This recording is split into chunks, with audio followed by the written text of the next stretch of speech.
So, kalau awak rujuk kepada surah Al-Baqarah tadi tu, wattaba'u ma tatlu syayatin, kena faham ayat tu. Allah ceritakan asal usul sihir tu. Dan memang ada kat dalam kitab ni, orang Melayu amalkan apa yang Allah sebut tu. Sebab tu siapa yang tak faham, dia tak akan nampak kehebatan Al-Quran. Siapa yang kaji saja dia akan jumpa. Semua orang boleh kaji. Kajian ni bukan hak eksklusif orang tertentu. Betul? Ustaz je lah tahu. Tak, awak pun boleh tahu. Awak pun boleh kaji. Apa cerita ayat tu? Ni cerita sihir sikit. Lepas tu kita baca balik. Mereka mengikut apa yang syaitan-syaitan itu sebutkan berkenaan dengan kerajaan Sulaiman. Apa yang mereka sebut? Apa fitnah yang syaitan buat tentang kerajaan Sulaiman? Wa ma kafara Sulaiman walakinna asyayatin kafaru yu'allimuna an-nasa as-sihr.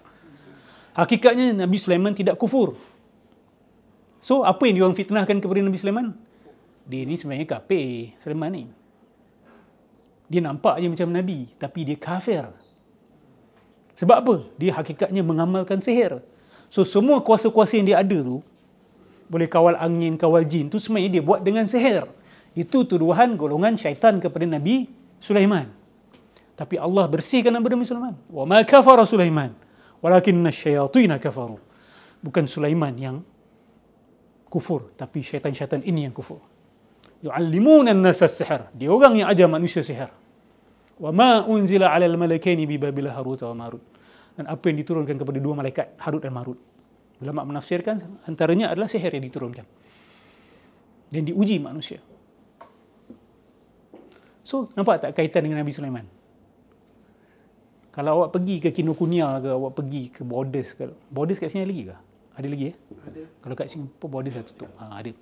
Awak akan jumpa buku-buku bertajuk The Keys of Solomon. Dan kalau buka dalam tu memang sihir. Dan dia nisbahkan kepada Nabi Sulaiman. Exactly what Allah says in the Quran.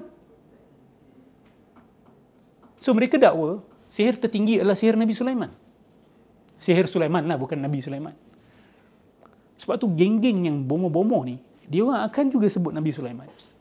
Dia orang akan quote Sulaiman. Dia akan guna khatam Sulaiman. Sebab dia dakwa bahawa Sulaiman mengawal setan-setan ni dengan dia punya cincin. Dengan ilmu dia. Dengan teknik yang dia ada. So kalau kamu ada ilmu yang sama, kamu juga boleh kawal Memon. Kamu juga boleh kawal Nuri Muhammad. Nuri Muhammad tu nama jin putih tu. Sedap pula. Kamu boleh kawal Sahsahube. Kamu boleh kawal Syamharush. Kamu boleh kawal Metatron. Bukan Megatron, Metatron. Metatron. Metatron ni pun sangat penting untuk kita faham. Metatron ni pun ada dalam kitab-kitab sihir. Seru Metatron. Yang Metatron ni adalah satu makhluk. Ha? Siapa Metatron ni kan? Megatron. Cari lagi sekali. Kasih mic. Cucu Datuk Megatron ke apa ni? Dekat kan nama dia kan? Metatron ni ada dalam kitab-kitab sihir juga. Diseru. Dia adalah satu makhluk yang diseru, didakwa sebagai malaikat. Metatron.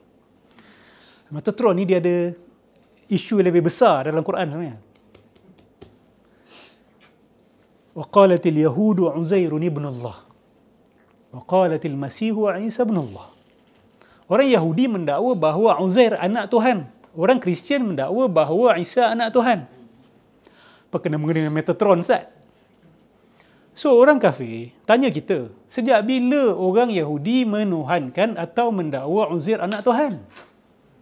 Ezra ni adalah satu watak yang terkenal di kalangan orang Yahudi. Dia ni mujaddid. Selepas orang Yahudi dibawa ke Babylon, dijadikan hamba dan sebagainya, lepas tu dia orang batal balik ke Jerusalem. Yalah, bila dah diperhambakan, awak tinggal agama awak yang lama. Ezra ni lah, Uzair ni lah yang kembalikan agama Nabi Musa. Dia beritahu balik apa yang Nabi Musa ajar. So, diorang sangat terhutang budi kepada dia, agungkan dia. Dan Ezra ini, di dalam tradisi Yahudi, mereka kaitkan dengan Metatron. Didakwa bahawa Ezra ini diangkat makam dia sampai diubah menjadi malaikat. Metatron. Dan betul ke orang Yahudi pernah menyembah Metatron? Benda ni recently dibongkar oleh, bukan dibongkar lah, dikongsi oleh Dr. Abdul Hakim Murad daripada Cambridge. Dia kata, dekat Cambridge ada kumpulan manuskrip Yahudi yang mana di dalamnya ada istighasah terus kepada Metatron. Istighasah. Bukan menyembah sebagai Tuhan, tetapi minta tolong.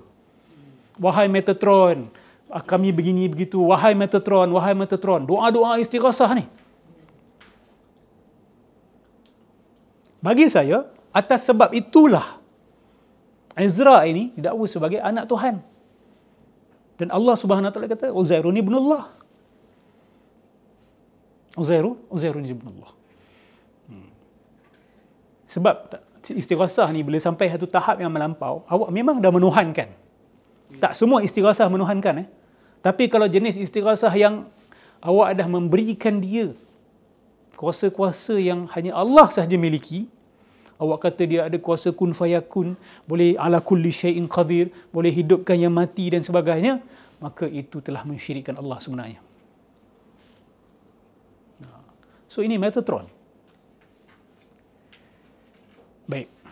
Kenapa kita masuk bab Metatron? Okey.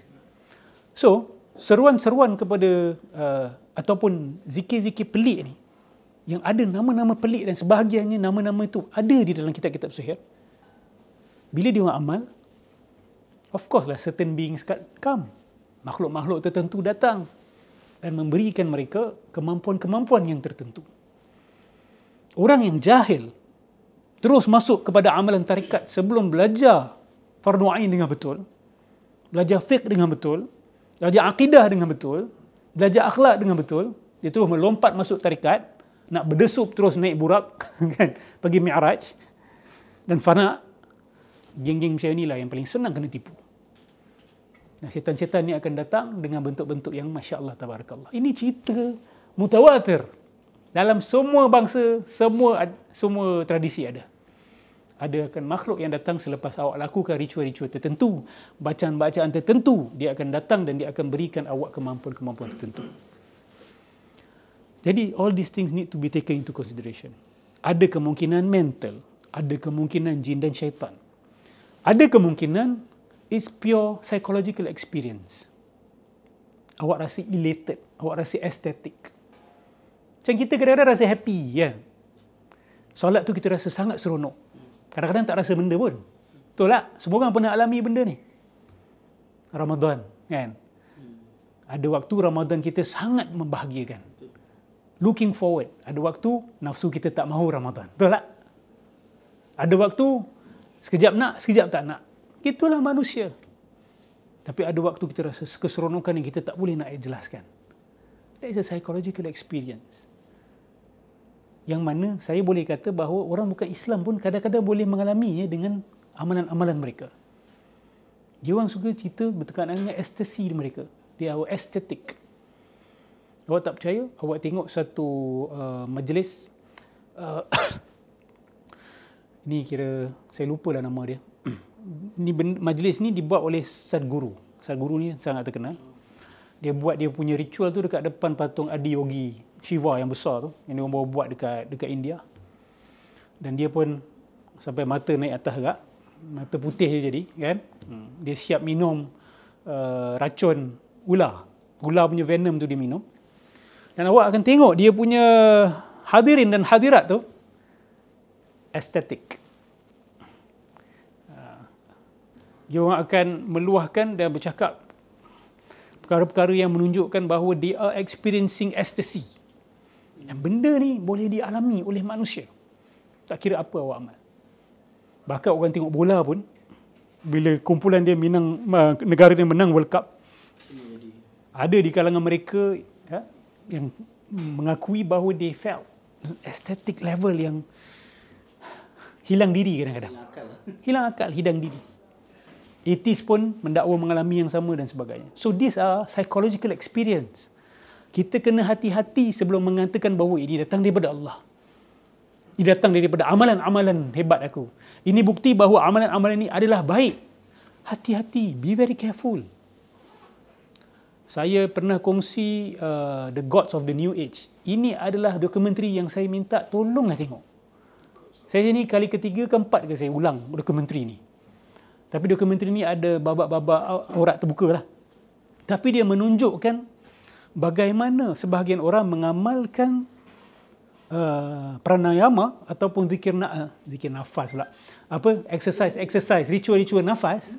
Dan akhirnya mereka, awak bandingkan dengan sesi-sesi zikir-zikir sebahagian tarikat yang sampai hilang akal tu, awak tak akan nampak perbezaan. Sama. Dua-dua ada hilang akal. Dua-dua ada sense of elation. Sangat happy, seronok. Dan bila diorang tengok dia orang punya yogi punya muka tu, ada sampai cinta luar biasa. Kata, aku tengok muka guru aku ni, aku jatuh cinta sungguh. Sebenarnya benda ni, partly it is psychological. Partly. Tu saya kata, benda ni orang bukan Islam pun boleh alami. Hati-hati. So, jangan cepat-cepat melompat mengatakan bahawa ini adalah pengalaman kerohanian. To claim something to be a spiritual experience is you need syarat-syarat yang sangat ketat. Lebih baik awak kata ini adalah pengalaman psikologi saya. Saya alaminya, saya rasa seronok. Bukan bermakna benda tu betul. Hati-hati. Sebab orang kata, bila saya alami benda ni, ini menunjukkan apa yang saya amalkan betul. Yes.